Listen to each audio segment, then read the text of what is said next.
அனைவருக்கும் வணக்கம். அடியேன் டாக்டர் கே.எஸ். சிவகார்த்திகேயன். சென்ற பதிவில் மனது எவ்வாறு நோயோடு தொடர்புடையது என்பதை பற்றி சிறிய பதிவு ஒன்றை வெளியிட்டிருந்தோம். அதில் அன்பர்கள் சிலருக்கு சில சந்தேகங்கள் இருக்கலாம். மனது எவ்வாறு நோய் ஏற்படுவதற்கு ஒரு காரணமாக இருக்க முடியும் என்பதை பற்றி ஒரு சிலருக்கு சந்தேகம் எழுந்ததாக நான் தெரியப்பட்டேன். அதற்காக இந்த ஒரு சின்ன ஒரு விளக்கம். மனசு கோவப்பட்டாலோ பயந்தாலோ எப்படி வியாதி வரும் அப்படின்னு நினைக்கலாம்.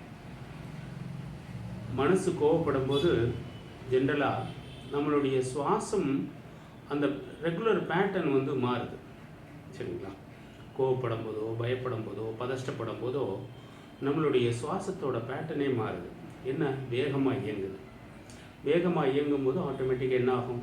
சுவாசம் வேகமாக இயங்கும்போது உள்ளே இருக்கக்கூடிய ஹார்ட் வேகமாக இயங்க ஆரம்பிக்கும். அப்போது அந்த பம்பிங் ஜாஸ்தியாகுது. ஸோ அடுத்து என்ன ஆகும்? லிவர், கிட்னி எல்லாமே வேகமாக இயங்க பார்க்கும். ஸோ டோட்டல் பாடி சிஸ்டமே டிஸ்டர்ப் ஆகுது. ஒரு டோட்டல் பாடி சிஸ்டம்லேயே ஒரு அபரிதமான ஒரு வேகமான ஒரு சூழ்நிலையை நம்மளாக சேர்க்கையை ஏற்படுத்துகிறோம். ஸோ தட் என்ன ஆகும்னா, இப்போ பதஷ்டத்தோடு இருக்கோம்னா நம்ம நார்மலாக தூங்க முடியுமா? தூங்க முடியாது.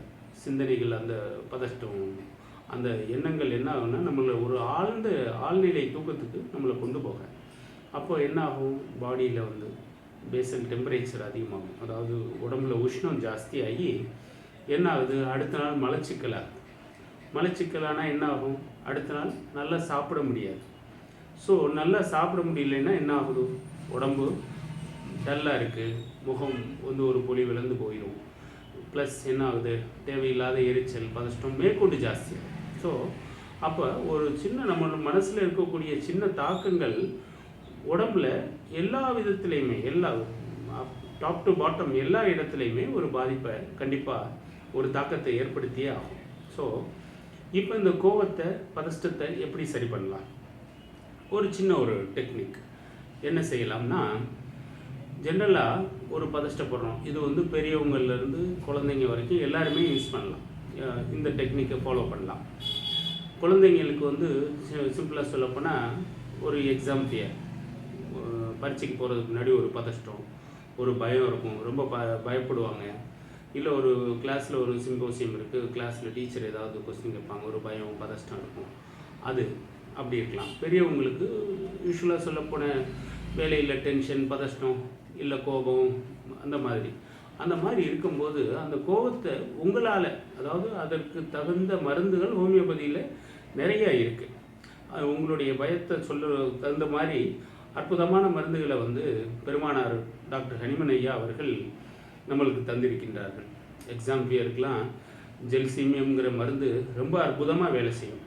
எக்ஸாம் ஃபியருக்கு ஒரு ஸ்டேஜுக்கு போக போகிறோம், ஒரு பதஷ்டம், பயம் அப்படி இருந்துச்சுன்னா அர்ஜென்டம் நைட்ரிகம், லைக்கோபோடியம் இப்படியான மருந்துகள் ரொம்ப அற்புதமாக வேலை செய்யும். இதை நீங்கள் பயிற்சி பெற்ற பட்டதாரி மருத்துவர்கள்ட்ட கன்சல்ட் பண்ணிவிட்டு அவங்களுடைய அட்வைஸ் படி ஒவ்வொருத்தருக்கும், என்ன ஹோமியோபதி மருந்தில் ஒரே மருந்து பல வியாதிக்கு பயன்படும். அது அந்த சிம்டம்ஸுக்கு தகுந்த மாதிரி அதை யூஸ் பண்ணணும். அதனால் உங்களுக்கு அருகில் உள்ள ஒரு பட்டதாரி மருத்துவர்கிட்ட கேட்டு அந்த மருந்துகளை உட்கொண்டீங்கன்னா மிக அற்புதமாக அதிலிருந்து குணமடையலாம். சரி, மருத்துவர்கிட்ட போய் பார்க்குறதுங்கிறது வேறு.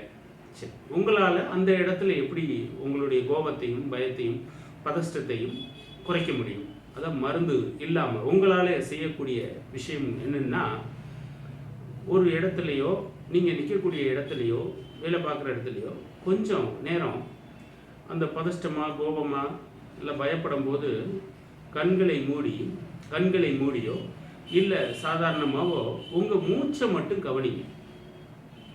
அதாவது கண்ணை மூடிட்டு மூச்சு உள்ளே இழுக்கும்போது மூச்சில் மட்டும் கவனம் வைங்க. ஆன்மீக அன்பர்கள் தங்களுக்கு பிடித்த தெய்வத்தின் உருவத்தை தன் கண் முன்னாடி நிப்பாட்டிக்கலாம்.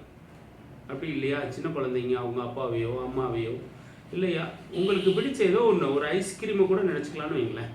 ஒரு ஐஸ்கிரீமையோ சாக்லேட்டையோ உங்களுக்கு பிடிச்ச ஒரு சின்ன விஷயத்தை கண்ணு முன்னாடி வச்சுட்டு 2 கண்ணுக்கு நடுவில் வச்சுக்கிட்டு உங்களுடைய சுவாசத்தை மட்டும் கவனிங்க. உள்ளே போகிறது வெளியே வர்றது, உள்ளே போகிறது வெளியே வர்றது. ஒன்றும் எந்த கவுண்ட் பண்ண வேண்டாம், எந்த மந்திரமும் சொல்ல வேண்டாம். கண்ணை மட்டும் மூடி சுவாசம் போகிறத மட்டும் கவனிங்க.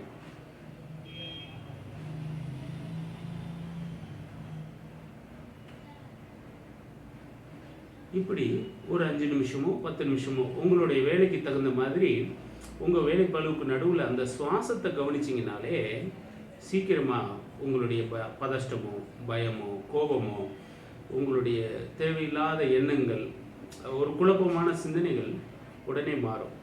அதாவது விஞ்ஞானபூர்வமாக நம்மளுடைய மனசு தேவையில்லாத குழப்பங்களில் இருக்கும்போது, பயத்தில் இருக்கும்போது, தேவையில்லாத சந்தேகங்கள், எண்ணங்கள், கவலையில் இருக்கும்போது நம்மளுடைய சுவாசம் கண்ணாப்பின்னான்னு வேகமாக இயங்குது அப்படிங்கிறத அறிவியல் பூர்வமாக இன்றைக்கி நிரூபிச்சிருக்காங்க. ஸோ சுவாசத்தில் மட்டும் கவனம் வச்சு தற்காலிகம் உங்களுடைய எண்ணங்களை நீங்களே கண்ட்ரோல் பண்ணுறதுக்கான சின்ன ஒரு வழிமுறைகளை அன்பன் சொல்லியிருக்கேன். மீண்டும் ஒரு அழகான பதிவில் உங்களை சந்திக்கும் வரை உங்களிடமிருந்து அன்பன் விடைபெறுகிறேன். அன்பன் டாக்டர் KS சிவகார்த்திகேயன். நன்றி, வணக்கம்.